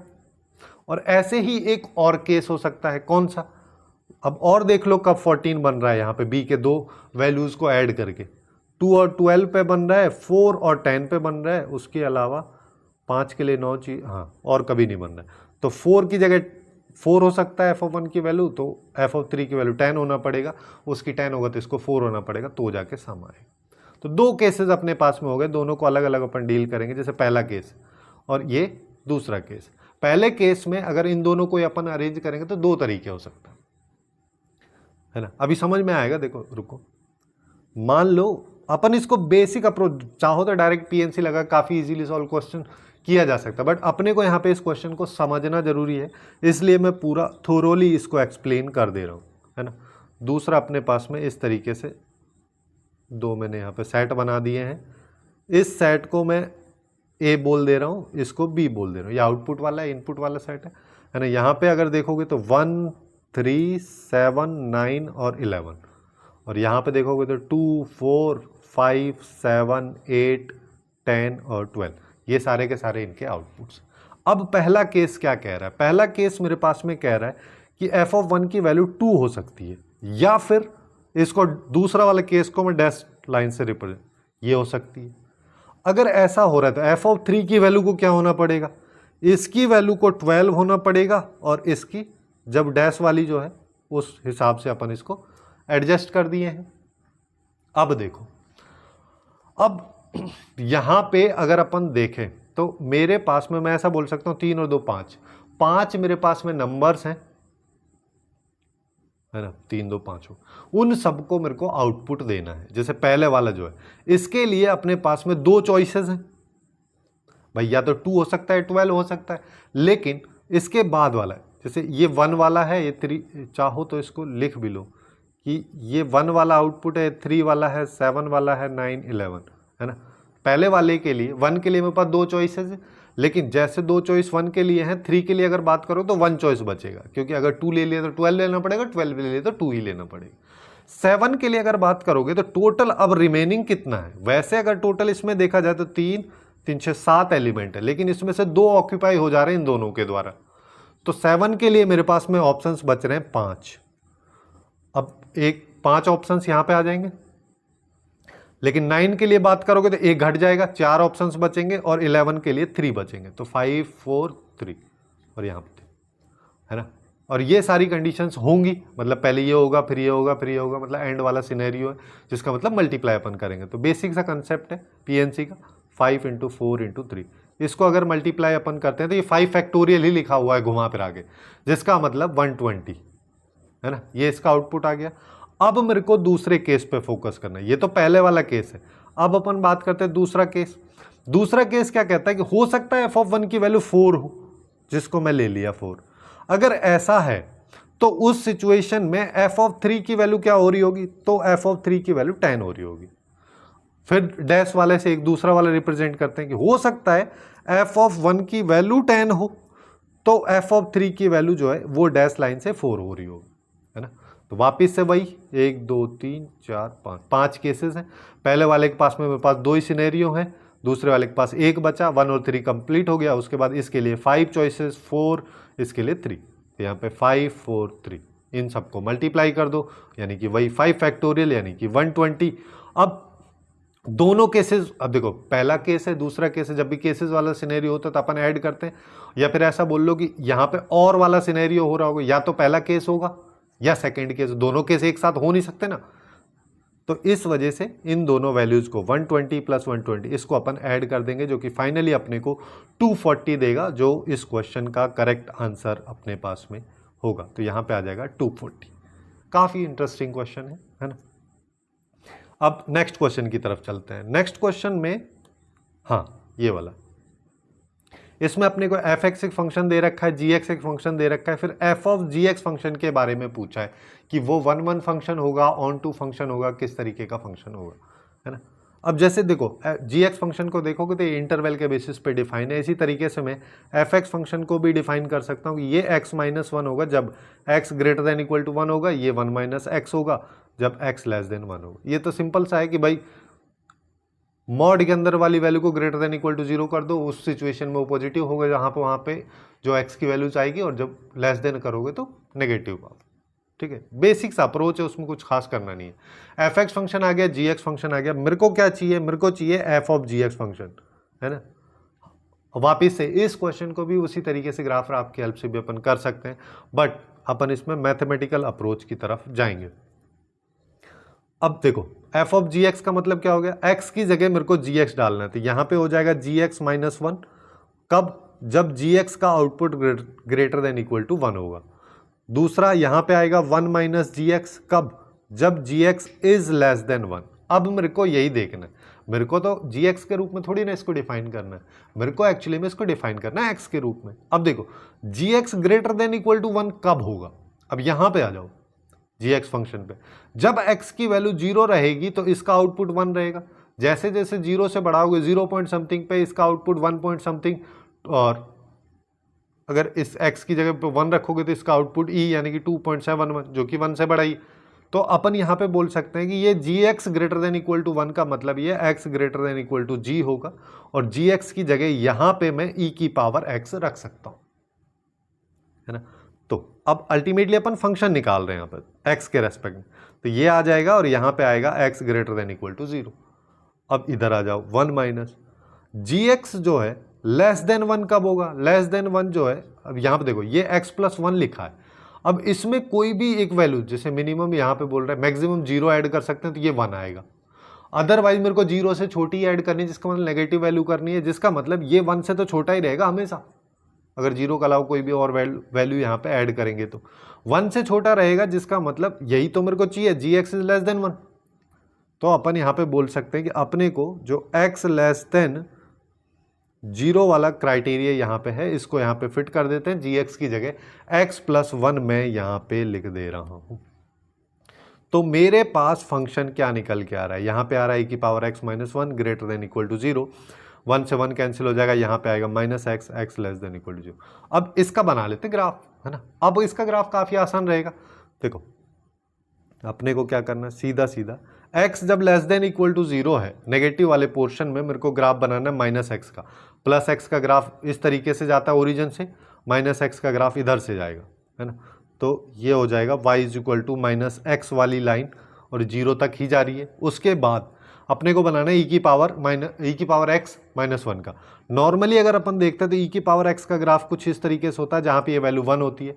अब मेरे को इसमें से e की पावर x हो गया, इसमें से 1 अगर मेरे को सब्ट्रैक्ट करना तो ग्राफ को 1 मेरे को डाउन करना पड़ेगा, जिसका मतलब ग्राफ जो है कुछ इस तरीके से जा रहा होगा, ठीक है। अब ये 0 पे कट करेगा क्योंकि x इक्वल टू 0 डालोगे तो e की पावर x की वैल्यू 1 आएगी, लेकिन 1 माइनस करोगे तो ये 0 हो जाएगा, इस वजह से ये ओरिजिन से पास होगा। लेकिन मेरे को कहाँ से कहाँ चाहिए, मेरे को चाहिए 0 से इधर वाला, ये वाला पोर्शन, तो इसी ग्राफ को अपने को केवल लेना है। तो ये ग्राफ जो है कुछ इस तरीके से यहाँ पे ऐड हो जाएगा, इस ग्राफ को अपन बोल देंगे कि ये e की पावर x माइनस 1 का ग्राफ है। अब देखो अगर अपन सिंस ये fx और gx r टू r में डिफाइन है तो f ऑफ gx जो है ये भी r टू r में ही डिफाइन रहेगा। अब मेरे को अगर मान लो 1 1 फंक्शन फाइंड आउट करना है, सबसे पहले मेरे को उसके लिए क्या करना पड़ेगा, हॉरिजॉन्टल लाइन टेस्ट। ये हो गया हॉरिजॉन्टल लाइन टेस्ट, 2 पॉइंट पे कट कर रहा है, जिसका मतलब 1 1 तो नहीं है, क्या है, ये है मैनी 1। और अब मेरे को चेक करना है क्या, ऑन टू है कि इनटू। ऑन टू और इनटू के लिए अपने को कोडोमेन और रेंज देखना है। इस क्वेश्चन में अगर ये ग्राफ बन रहा है तो इस ग्राफ का रेंज देखोगे तो 0 आ सकता है, उसके अलावा इन्फिनिटी तक जाएगा, लेकिन वो पॉजिटिव में, y की वैल्यू पॉजिटिव है, y की value greater than equal to 0 ही रहने वाली है ना। ये इसकी रेंज हो गई, लेकिन इसका कोडोमेन देखोगे तो r है, तो वो तो सब कुछ सेटिस्फाई नहीं कर रहा ना, जिसका मतलब ये ऑन टू भी नहीं है। तो मतलब क्या है, ये है एक इनटू फंक्शन, तो ना तो 1 1 है ना ऑन टू है, यानी कि इसका आंसर हो जाएगा सी ऑप्शन। अब नेक्स्ट क्वेश्चन पे आते हैं, ये भी उसी तरीके का क्वेश्चन है, यहाँ पे भी ऑन टू इनटू ही अपने को फाइंड आउट करना है, जैसे अब एफ एक्स फंक्शन अपने को यहाँ पे दे रखा है। अच्छा यहाँ पे थोड़ा सा मिस्टेक है, ये एक्चुअली में 9 है 19 नहीं है ना। तो यानी कि एफ एक्स फंक्शन अपने को x square plus 2x minus 15 divide by x square minus 4x plus 9 ये दे रखा है। अब देखो, अब ऊपर वाले के तो फैक्टर अपने को होते हुए दिख रहे हैं, न्यूमरेटर वाले पोर्शन का अगर देखेंगे तो इजीली फैक्टर होते हुए दिख रहे हैं। एक चीज़ यहाँ पे देख लो, इस डिनोमिनेटर को अगर मैं देखता हूँ तो इसका d लेस देन 0 है, a पॉजिटिव है, जिसका मतलब अगर इसको y के इक्वल करता हूँ तो y हमेशा पॉजिटिव रहेगा, ये बोल सकता हूँ, जिसका मतलब ये y जो है कभी 0 नहीं होगा, डिनोमिनेटर कभी 0 नहीं हो रहा है, कभी नेगेटिव आउटपुट अपने को कुछ नहीं दे रहा है ना। इतनी इन्फॉर्मेशन अभी अपन अपने पास में रखते हैं। दूसरा, एफ एक्स फंक्शन जो है ऊपर वाले के फैक्टर कर देते हैं। ऊपर वाले के फैक्टर किया था एक्स स्क्वायर प्लस यहाँ पे 5x माइनस 3x कर दो, तो यहाँ पे माइनस 15 हो जाएगा। यहाँ पे इसको लिख दे रहा हूँ डिनोमिनेटर, ठीक है, मेरे को कोई लेना देना तो है नहीं इससे। तो यहाँ पे ऊपर वाले के फैक्टर करोगे तो x माइनस 3 और x प्लस 5 हो जाएगा, है ना। तो x प्लस 5 और x माइनस 3 ये इसके दो फैक्टर्स निकलेंगे, नीचे आएगा डिनोमिनेटर, है ना। अब यहाँ पे एक चीज़ देखो, अगर मैं इस एफ एक्स फंक्शन को देखता हूँ, 1 1 फंक्शन क्या कहता है कि 2x की वैल्यूज़ पे सेम आउटपुट नहीं आना चाहिए। लेकिन इसको अगर देखता हूँ तो ऊपर वाली जो क्वाड्रेटिक इक्वेशन है ना, उसके तो 2 रूट आ रहे हैं, -5 और 3, यानी कि x इक्वल टू -5 और 3 पे अगर बोलोगे तो fx इक्वल टू 0 आ रहा है, जिसका मतलब 1 1 तो ये हो ही नहीं सकता किसी भी हाल में, 2 वैल्यू पे एक आउटपुट आ रहा है ना, तो 1 1 नहीं होगा, जिसका मतलब पहले ये वाला सीन खत्म हो गया, 1 1 है ही नहीं, मैनी वन फंक्शन। अब अपने को चेक करना है ऑन टू है या इन टू है। अब देखो यहाँ पे एक क्वाड्रेटिक इक्वेशन का कंसेप्ट आता है। हालांकि मैं इस क्वेश्चन को, देखो अपन इसको पहले डिफरेंशिएशन की हेल्प से फाइंड आउट कर लेते हैं। जैसे अगर मान लो मैं इसका एफ डैश एक्स निकाल दो, ये है यहाँ पे एक चीज और थोड़ा सा ध्यान देने वाला है कि यहाँ पे ये क्वेश्चन में बोल रहा है कि फंक्शन एफ जो है वो आर से आर में डिफाइन है, तभी तो अपन इसका onto into check कर पाएंगे फंक्शन कहाँ से कहाँ डिफाइन है ना, इसका कोडोमेन आर है। तो यहाँ पे एक कंसेप्ट होता है क्वाड्रेटिक बाय क्वाड्रेटिक में कि अगर एफ डैश एक्स को मैं यहाँ पे निकाल लूँ, इस फंक्शन का डिफरेंशिएशन कर दूँ और डिफरेंशिएशन पॉजिटिव भी हो नेगेटिव भी हो, एक्स की कुछ वैल्यूज़ पे पॉजिटिव आ रहा हो, एक्स की कुछ वैल्यूज़ पे नेगेटिव आ रहा हो, तो उस सिचुएशन में उसका रेंज जो है -इन्फिनिटी से इन्फिनिटी नहीं आता है या आर नहीं आता है। तो इस सिनेरियो में अगर देखोगे, अगर ऐसा हो जाएगा तो यहाँ पे इसके कोडोमेन के बराबर नहीं आएगा, जिसका मतलब ये ऑन टू फंक्शन नहीं होगा, इन टू में चला जाएगा। ठीक है, एक और दूसरा कंसेप्ट होता है, बट पहले इसको समझ लेते हैं, है ना। जैसे एफ एक्स फंक्शन मेरे पास में ये है, तो मैं यहाँ पे इसका एफ डैश एक्स निकालना चाह रहा हूँ। एफ डैश एक्स अपन कैसे निकालते हैं, जब न्यूमरेटर और डिनोमिनेटर में हो, सबसे पहले क्या करते हैं, डिनोमिनेटर जो दे रखा उसका कर दो स्क्वायर, ठीक है। फिर उसके बाद में अपन यहाँ पे क्या करते हैं, जो डिनोमिनेटर था उसी को यहाँ पे लिख भी दो, x square minus 4x plus 9। अब न्यूमरेटर का डिफरेंशिएशन केवल कर दो, फिर उसके बाद अब न्यूमरेटर को लिख दो और डिनोमिनेटर का डिफरेंशिएशन कर दो, तो 2x माइनस 4 हो जाए, है ना। इसको सिंप्लीफाई कर लेते हैं। सबसे पहले इसको मल्टीप्लाई करेंगे तो ये हो जाएगा, इसको ना पूरा अच्छे से लिखते हैं क्योंकि बहुत सारी वैल्यूज़ यहाँ पे आने वाली है। यहाँ पे आएगा 2x क्यूब, 2x से पहले मल्टीप्लाई कर रहे हैं, -8x स्क्वायर हो जाएगा प्लस 18x, अब 2 से कर दे रहे हैं, plus 2x square minus 8x plus 18। अब माइनस के साथ साथ ही मैं करता चल रहा हूँ ना, 2x से मल्टीप्लाई किया तो 2x क्यूब आया, लेकिन आगे माइनस है तो माइनस 2x क्यूब हो जाएगा। 2x से मल्टीप्लाई किया तो 4x स्क्वायर आया, लेकिन माइनस का 4x स्क्वायर हो जाएगा। और यहाँ पे 2x को -15 से किया तो -30x, लेकिन आगे माइनस है तो +30x में हो जाएगा। फिर अब -4 से करते हैं, माइनस माइनस इससे निपटा देते हैं, तो 4 प्लस का है, इसके साथ में मल्टीप्लाई करना है, तो प्लस 4x स्क्वायर हो गया, है ना, और प्लस 8x माइनस 60, ये अपने पास में वैल्यू आ रही है, नीचे आ रहा है डिनोमिनेटर का स्क्वायर, है ना, क्योंकि नीचे वाली वैल्यू जो है वो तो कभी चेंज ही नहीं हो रही।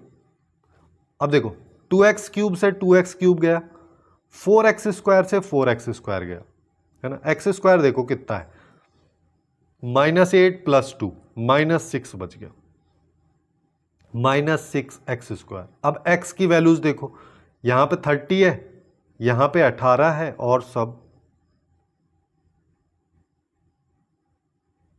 अच्छा 8 भी है ना, तो ये, अच्छा यहाँ पे भी 8 है, ये 8 एक दूसरे को कैंसिल कर देंगे, तो 30 प्लस 18 यानी कि +48x बच रहा है। अब कांस्टेंट वाली टर्म पे आ जाते हैं। कांस्टेंट वाली टर्म अगर देखोगे तो प्लस का 18 है, 60 माइनस का है, यानी कि माइनस का बच रहा है 42 डिवाइडेड बाय डिनोमिनेटर का स्क्वायर। इधर से -6 कॉमन ले लेता हूँ, -6 अगर कॉमन लिया तो x square minus 6x plus 7, अच्छा यहाँ पे 6 क्यों आएगा, यहाँ पे 8 आएगा, डिवाइडेड बाय डिनोमिनेटर का स्क्वायर। मेरे को एफ डैश एक्स की वैल्यू है ये, ठीक है। एफ डैश एक्स को अगर मान लो यहाँ पे देखोगे तो इसके फैक्टर्स x-1 और x-7 रहेगा, डिवाइडेड बाय डिनोमिनेटर, ठीक है। अब डिनोमिनेटर की जो वैल्यू है वो एक्चुअली में स्टार्टिंग से सेम ही है ना, और जिसके लिए d less than 0 a positive मतलब कभी 0 हो ही नहीं रही है, तो यहाँ पे अगर देखोगे तो यहाँ पे ये वाला पोर्शन 0 हो रहा है, और कुछ x की वैल्यू देखो, डायरेक्टली अपन इसका इंटरवल भी निकाल सकते हैं, बट मैं तो बोलता हूँ उतना झंझट करने की जरूरत नहीं है। इसको अगर देख रहे हो तो यहाँ पे दो फैक्टर्स बन रहे हैं, एक बार पॉजिटिव हो रहा होगा, एक बार नेगेटिव। पूरा खेल ऊपर न्यूमरेटर की हेल्प से, डिनोमिनेटर का कोई रोल ही नहीं है इसमें। तो इसकी हेल्प से x की कुछ वैल्यूज आ रही होंगी जिस पे एफ डैश एक्स जो है वो पॉजिटिव आ रहा होगा, कुछ वैल्यूज आ रही होंगी जिस पे एफ डैश एक्स नेगेटिव आ रहा है। और जब दोनों का सिनेरियो आता है तो इस सिचुएशन में जो रेंज है वो r के बराबर नहीं होती, या माइनस इन्फिनिटी से इन्फिनिटी के बराबर नहीं होती है। तो अपन यहाँ पे बोल सकते हैं कि ये एक्चुअली में एक ऑन टू फंक्शन ना होके एक इन टू फंक्शन है। तो अपने यहाँ पे करेक्ट आंसर जो है वो सी निकल के आ जाएगा। अब इसका हाँ दूसरा मेथड के बारे में भी मैं बात कर रहा था। उसके लिए अपन यहाँ पे क्या कर सकते हैं कि एक कंसेप्ट होता है, जैसे क्वाड्रेटिक बाय क्वाड्रेटिक का अगर सीन बात करें अपन, तो इसके लिए एक कंसेप्ट होता है कि अगर मान लो ऐसा सीन तुमको मिलेगी, ऊपर वाली क्वाड्रेटिक के तुम फैक्टर्स कर पाओ, उसके साथ साथ नीचे वाली क्वाड्रेटिक के भी फैक्टर्स इस तरीके से कर पाओ, और यहां पे अगर तुम ऐसा बोल पाओ कि ए और बी की जो वैल्यूज हैं वो एक्चुअली में सी और डी के बीच में लाई करती है। ठीक है, अगर ऐसा सिनेरियो होता है तो अपन यहां पे बोलेंगे कि इसकी जो रेंज है वो माइनस इन्फिनिटी से इन्फिनिटी तक निकल के आती है। इसके अलावा किसी और केस में कभी भी नहीं होती है। जैसे अब यहीं पे देख लो, अब अपने वाले क्वेश्चन की बात करो तो नीचे वाले के फैक्टर नहीं हो रहे। जब नीचे वाले के फैक्टर ही नहीं हो रहे, मतलब यहां पे सी और डी कोई ऐसी वैल्यू ही नहीं है, या कोई भी एक रियल वैल्यूज नहीं है यहाँ पे एक्स बिलोंग्स टू, क्योंकि इसके रूट तो होंगे बट रियल नहीं, इमेजिनरी रूट्स हैं। रियल कोई भी वैल्यू नहीं है, जब सी और डी कोई वैल्यू ही नहीं है तो अपन यहाँ पे बोल देंगे कि इसका इन्फिनिटी वाला रेंज आएगा ही नहीं, ईजिली बोल देंगे, क्योंकि यहाँ से सीधा सीधा देख के। तो अपन यहाँ पे बोल देंगे कि ये ऑन टू फंक्शन नहीं है, क्योंकि अपने को यहाँ पे इसका रेंज आर या माइनस इन्फिनिटी से प्लस इन्फिनिटी के बीच में ही चाहिए। तो इस क्वेश्चन करेक्ट आंसर अपने पास में सी निकल के आ जाएगा।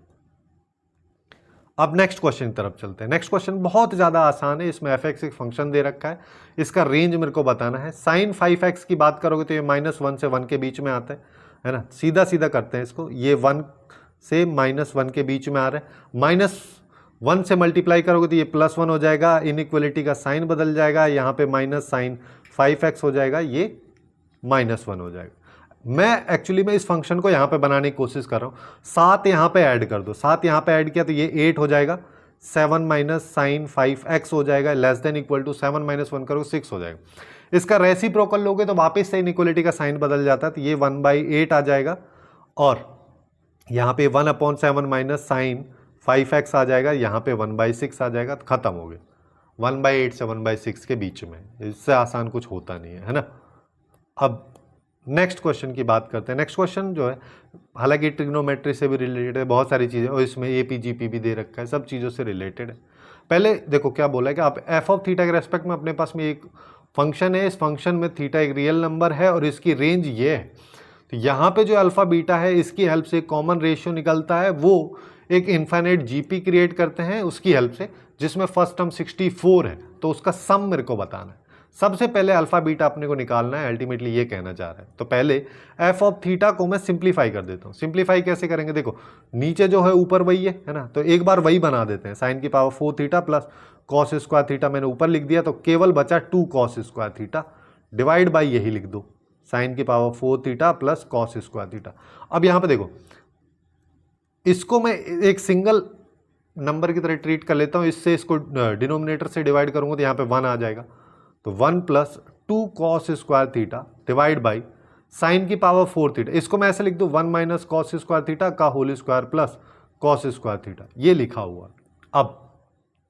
अब इसको सिंप्लीफाई करना है और कुछ नहीं करना। 1 प्लस ऊपर तो 2 कॉस स्क्वायर थीटा है, नीचे की अगर बात करोगे तो कॉस की पावर 4 थीटा आ जाएगा, प्लस 1 आएगा, minus 2 cos square theta plus cos square theta, ये आ जाएगा।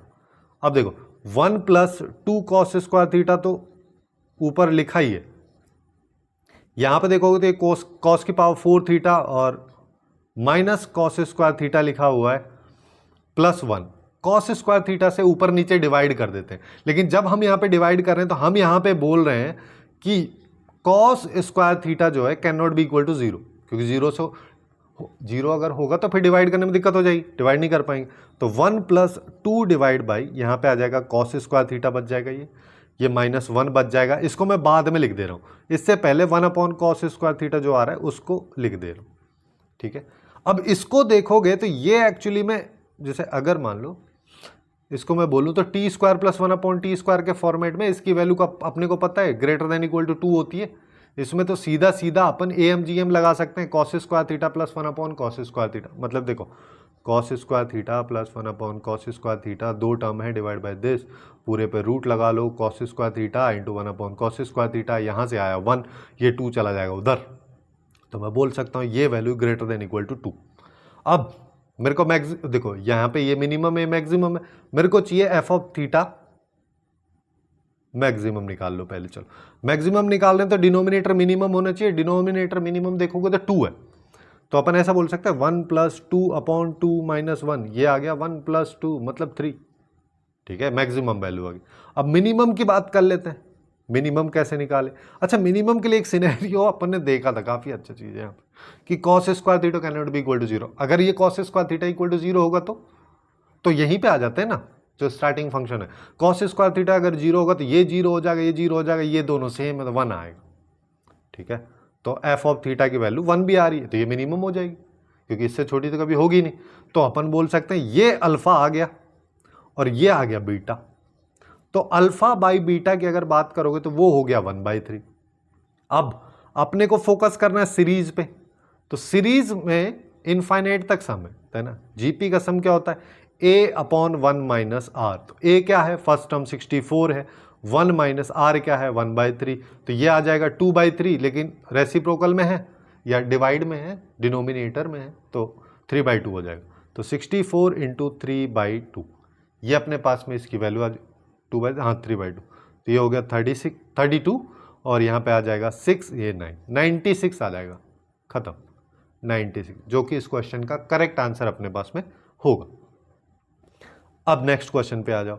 नेक्स्ट क्वेश्चन की बात करें तो अब अपने पास वापस एक f(x) फंक्शन है जो कि ये दे रखा है, फिर बोला है इसका डोमेन ये है और अल्फा बीटा के रेस्पेक्ट में फिर वैल्यूज बतानी है, वही सेम कहानी है ना।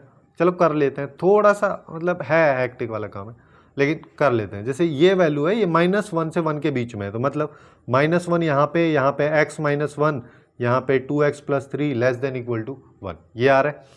मैं यहाँ पे क्या करता हूँ, +1 कर देते हैं, तो ये 0 हो जाएगा, यहाँ पे x - 1 +1, अगर मान लो मैं यहाँ पे देखो +1, यहाँ पे +1, यहाँ पे +1, यहाँ पे +1 अगर कर रहा हूँ तो साथ में एलसीएम भी ले लेते हैं, तो यहाँ पे 2x + 3 भी ऊपर चला जाएगा, नीचे आएगा 2x + 3 और यहाँ पे < 2। अब यहाँ पे आ रहा है 0, यहाँ पे देखोगे तो ये आ जाएगा 3x - 2 और माइनस नहीं आएगा, एक्चुअली में प्लस का 3 है ना तो प्लस हो जाएगा, और यहाँ पे आ जाएगा 2x + 3 < 2। यहाँ पे ले लो, चलो पहला केस ले लेते हैं। पहला केस अगर अपन लेंगे तो अपन क्या बोल सकते हैं कि यहाँ पे 3x + 2 / 2x + 3, ये वैल्यू > 0, ठीक है। अब ये अगर > 0 है तो मेरे को क्या करना पड़ेगा, यहाँ पे देखो सीधा सीधा लगा दो कि भाई एक तो आ रहा है 2 क्रिटिकल पॉइंट, एक तो -2/3, एक -3/2, माइनस वाला 3/2 इधर आ जाएगा, -2/3 इधर आ जाएगा, क्योंकि 0 यहाँ पे है ना। अब देखो -2/3 से बड़ी वैल्यू पे पॉजिटिव नेगेटिव पॉजिटिव, यही तो चाहिए, और -3/2 इसका आउटपुट ले नहीं सकते। क्यों नहीं ले सकते, क्योंकि वो डिनोमिनेटर में है, वो दिक्कत कर देगा, है ना, तो ये वैल्यू आ जाएगी। ये इसका पहला केस हो गया। ऐसे ही दूसरा केस ले लो। दूसरा केस क्या कह रहा है, दूसरा केस मेरे से कहता है कि यहाँ पे 3x + 2 / 2x + 3 जो है, -2 को इधर ले आओ, < 0 होना चाहिए, ठीक है। अच्छा एक सेकेंड ना, ये मैं यहाँ पे कुछ गलती, ये माइनस वाली क्यों ले लिया मैं, हालांकि ये माइनस है लेकिन अपने को चाहिए ये वाला है, पॉजिटिव चाहिए ना भाई, ये आएगा, है ना। तो यहाँ पे देखो ये आ जाएगा 3x + 2, 2 से मल्टीप्लाई करेंगे तो ये -4x हो जाएगा, -6 हो जाएगा, डिवाइड बाई 2x + 3 < 0। यहाँ पे देखेंगे तो ये आ जाएगा -x - 4 / 2x + 3 < ये, और -1 से मल्टीप्लाई कर देते हैं, चाहो तो डिवाइड कर दो जिससे कि ऊपर वाला प्लस में कन्वर्ट हो जाए, यानी कि x+4 बन जाएगा, ये 2x+3 बन जाएगा, इनइक्वलिटी का साइन बदल जाएगा। यहाँ पे देखोगे तो -4 यहाँ पे आएगा, -3/2 यहाँ पे आएगा, ये प्लस आ जाएगा, माइनस प्लस। तो अपने पास में अभी आउटपुट प्लस -4 तो ले सकता हूँ, 3/2 नहीं ले सकता, ये अपने पास में आ जाएगा। अब मेरे को फाइंड आउट करना है, क्या फाइंड आउट करना है कि एक्चुअल में क्या आएगा, जिसके लिए अपन एक लाइन ड्रॉ कर लेते हैं जिसमें -4 यहाँ पे है और -3/2 को यहाँ पे रख ले रहे हैं और -2/3 को यहाँ पे रख ले रहे हैं। ठीक है, पहला वाला केस क्या कह रहा है, -3/2 से छोटी,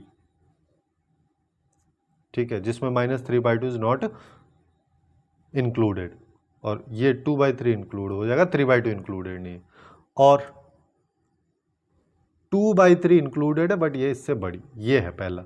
दूसरा सीन क्या है, दूसरा सीन कह रहा है कि -4 से छोटी, -4 से छोटी जिसमें -4 इज इंक्लूडेड, और 3/2 से बड़ी, 3/2 से बड़ी जिसमें 3/2 इज नॉट इंक्लूडेड। ये वाला अपने पास में केस है। अब कॉमन रीजन अगर देखोगे तो कॉमन रीजन सीधा सीधा अपने को दिख रहा है ना, दूसरे कलर से ले लेते हैं कि भाई ये है, मतलब यहाँ पे ये बाउंडेड नहीं है, इसके इधर वाला पूरा रीजन आ रहा है और इधर वाला जिसमें -2/3 इंक्लूडेड है। तो मैं ऐसा बोल सकता हूँ कि यहाँ पे x जो है वो आ रहा है -∞ से -4 जिसमें -4 इंक्लूडेड है, यूनियन -2/3 से +∞। इसी चीज को अपन जैसे क्वेश्चन में बोला है उसी फॉर्मेट में ऐसे भी लिख सकते हैं कि -4 से -2/3 के बीच की सारी वैल्यूज को अगर हटा दे तो पूरा R आ रहा है। यहाँ से अल्फा बीटा की वैल्यूज आ चुकी हैं, मेरे को चाहिए 12 into alpha -4 into beta -2/3, minus से माइनस गया 3 से ये 4 बार और यहाँ पे आ जाएगा 32, ठीक है, सॉरी 4 हाँ 32, 32, ये इसका आंसर हो जाएगा।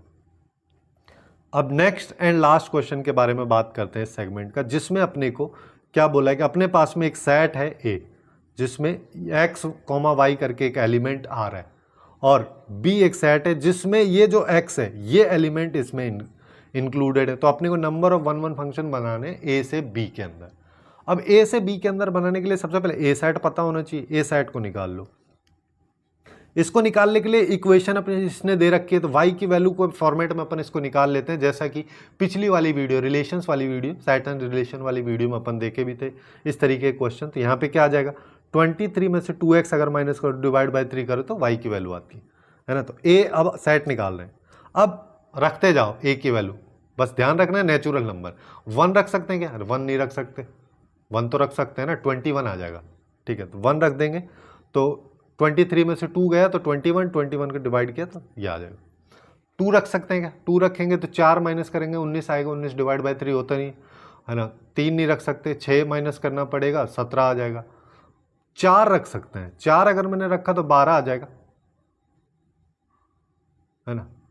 12 नहीं आएगा, 4 8 आएगा, है ना, और 23 में से 8 जाएगा तो 15, यानी कि ये 5 आ जाएगा। अब देखो, अब बन गया पैटर्न, यहाँ पे ये 3 का डिफरेंस बढ़ता जा रहा है, यहाँ पे 2 का, यहाँ पे +3 का, तो यहाँ पे -2 का, और चाहो तो तुम निकाल भी सकते हो, वैसे ही आएगा, है ना। 7 के बाद यहाँ 1 4 के बाद 7 आ जाएगा और यहाँ पे 3 आ जाएगा, ठीक है। ऐसे ही यहाँ पे 10 आ जाएगा, यहाँ पे 1 आ जाएगा, तुम चाहो तो निकाल सकते हो, यही निकल के आएगा। बी सेट की अगर बात करोगे तो यहाँ पे x की वैल्यू जो है 1 4 7 10 ये है।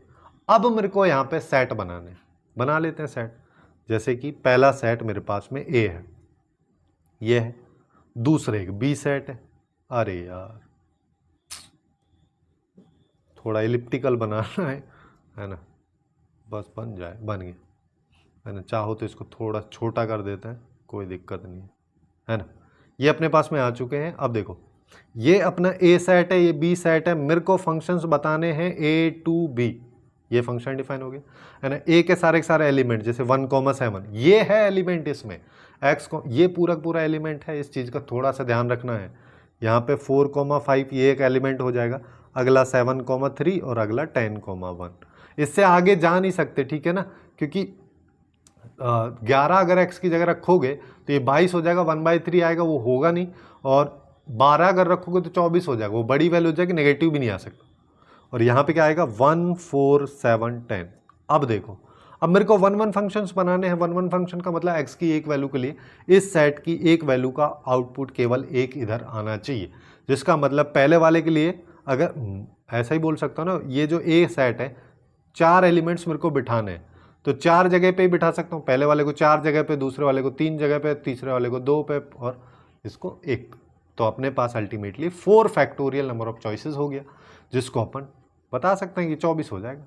और 24 ही इस क्वेश्चन का करेक्ट आंसर अपने पास में निकल के आएगा। तो कुछ इस तरीके से ही फंक्शंस के क्वेश्चन जो कि अप्रैल सेशन में आए उन सबको अपन डील कर सकते हैं।